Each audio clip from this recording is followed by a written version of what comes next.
முருகனுக்கு பாலபிஷேகம் பண்ணு, ஆண் குழந்தை பிறக்கும்னு சொன்னாரு. நான் பாலபிஷேகம் செய்தேன். அடுத்த 4-5 ஆண்டுகளுக்குள் எனக்கு 2 ஆண் குழந்தைகள். ஒன்று கேட்டால் 2ஆக கொடுத்தான் முருகன். அதனால அவனுக்கு என்ன செய்வதுன்னு தெரியல. சாது சுவாமிகள் கிட்டயே போனேன். இன்னைக்கும் சாது சுவாமிகள் மடம் நம்ம பழனி கிட்ட இருக்கு.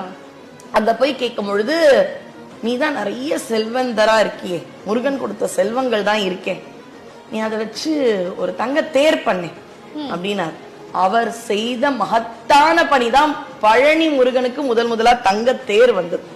முருகனுக்கு பாலபிஷேகம் பண்ணு, ஆண் குழந்தை பிறக்கும்னு சொன்னாரு.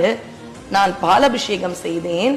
அடுத்த 4-5 ஆண்டுகளுக்குள் எனக்கு 2 ஆண் குழந்தைகள். ஒன்று கேட்டால் 2ஆக கொடுத்தான் முருகன். அதனால அவனுக்கு என்ன செய்வதுன்னு தெரியல. சாது சுவாமிகள் கிட்டயே போனேன். இன்னைக்கும் சாது சுவாமிகள் மடம் நம்ம பழனி கிட்ட இருக்கு.